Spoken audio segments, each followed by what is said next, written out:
Hey guys, Paul here. So, I've been thinking lately that Yu-Gi-Oh has been missing something, and it's been missing it for a while now. It's nothing super secretive or obscure, there's no riddle here. It's an anime. Yu-Gi-Oh currently does not have an airing anime.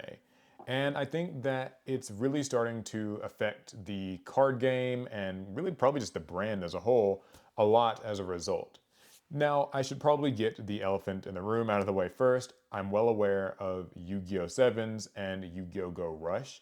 However, they, in my opinion at least, aren't super relevant to this discussion because we're really going to be talking more about the TCG and how having an actively airing anime kind of benefits that. And those anime are more so really associated with Yu-Gi-Oh! Rush Duel, which is its own separate game.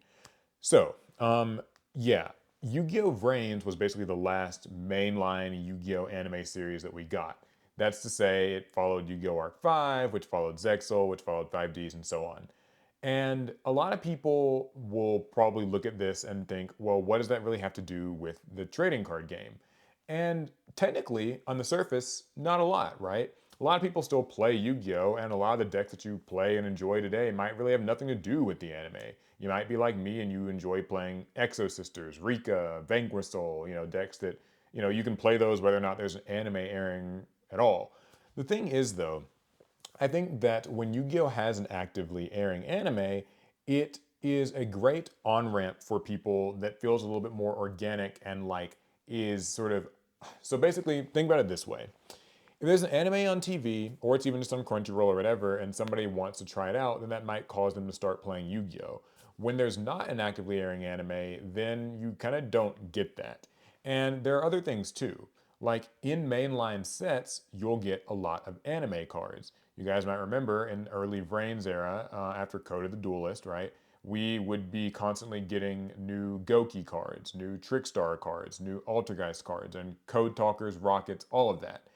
And it didn't hurt, actually, that that was one of the few times that anime decks were actually even leading the meta, which I thought was really cool.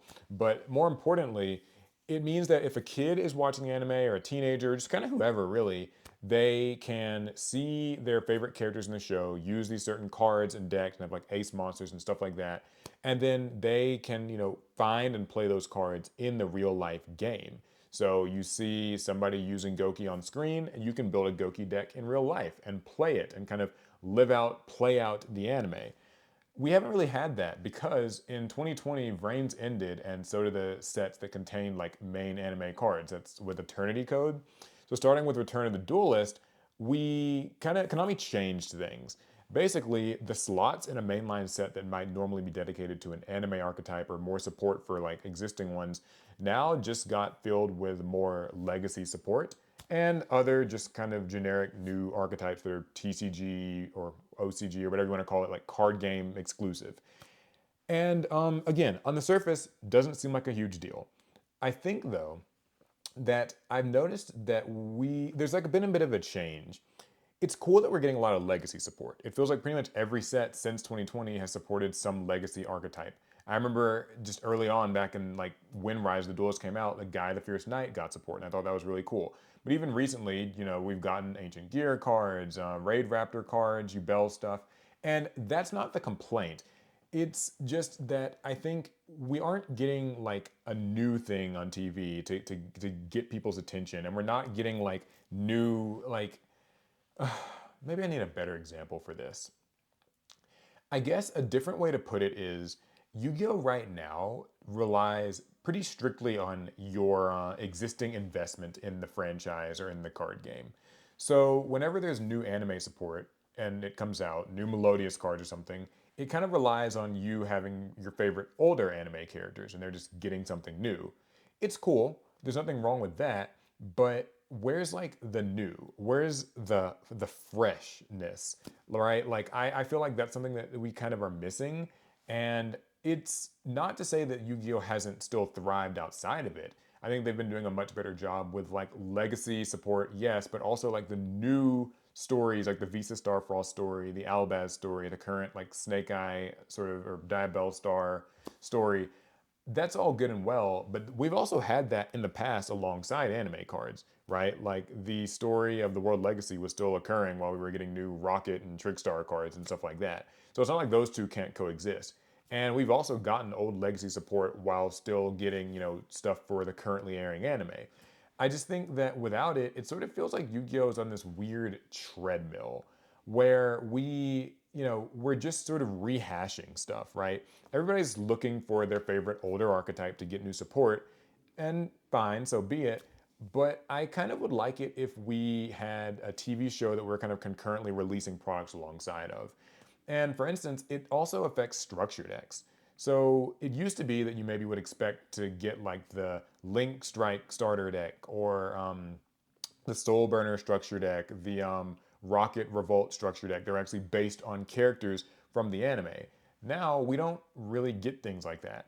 I mean, we have gotten a character-based structure deck. We did get the Jack Atlas sort of Crimson King deck, so that was a nice breath of fresh air. But generally, outside of that, most of our structure decks have just been kind of based on an anime, like, or not an anime, but it's like a card game theme, Trap Tricks or Dark World or Fire Kings or something. Again, not bad. Not saying that those shouldn't happen. It just feels like it's easier for people to get behind an actual character on screen and have like that character be on the box and their personality and their strategy be kind of the prominent thing as opposed to just rehashing sort of just the existing TCG established properties. Um, and so for that reason, I would like to have like a proper seventh Yu-Gi-Oh anime, with kind of the things you know and love.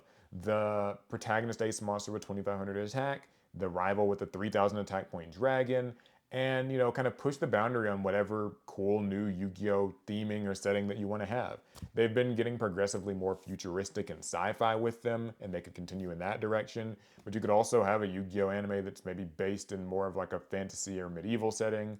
I'd love to see them experiment with things like a female protagonist, for instance, and stuff like that. But no matter what they do, I just would like to see it be reflected in the Yu-Gi-Oh TCG because I think that it's really affecting our ability to like pull in new players and things like that. I think that right now Yu-Gi-Oh is almost telling you that like if you're in, you're in, and if you're not, then there's not much like to bring you in, if that makes any sense. Um, Now, maybe I'm just kind of like making mountains out of molehills with this. I know that there are plenty of people who really could not give a shit less whether or not there's an airing anime. They weren't watching Vrains, they weren't watching Arc 5, so none of that would change. But I just remember that when I did play, there were a lot of kids and teenagers and stuff at locals, and for a while I was one of them who actually like watched, Zexal and 5Ds and stuff on TV while they were airing, and we got excited to like get the new cards in a new pack that we'd seen on TV. It was an important pull that I think is just sort of not really present anymore. And that just to me at least feels a little unfortunate. I also think that like as far as products and stuff go for Konami, it means that there's less of a like the marketing is strictly just TCG marketing. Like if you want to play a TCG, this is the Yu-Gi-Oh TCG and here's what it is, but there's nothing like tying them together.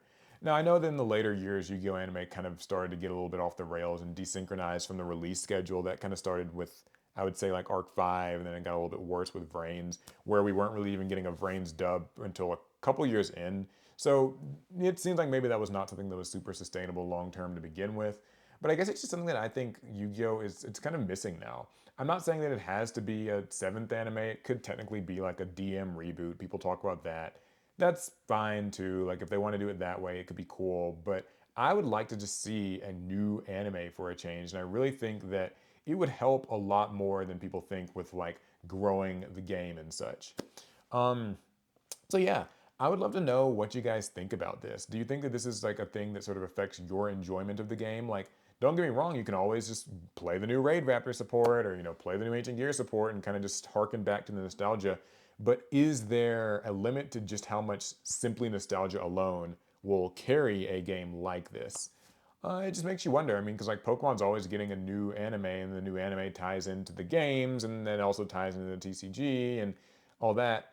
And I suppose maybe one more relevant thing to mention is that there's like the Chronicle saga that we've gotten, where it sort of feels like Konami is teasing us with the possibility of an anime that follows maybe a story from within the card game, and that could be the next step. And if that's the case, I'm also totally down with that.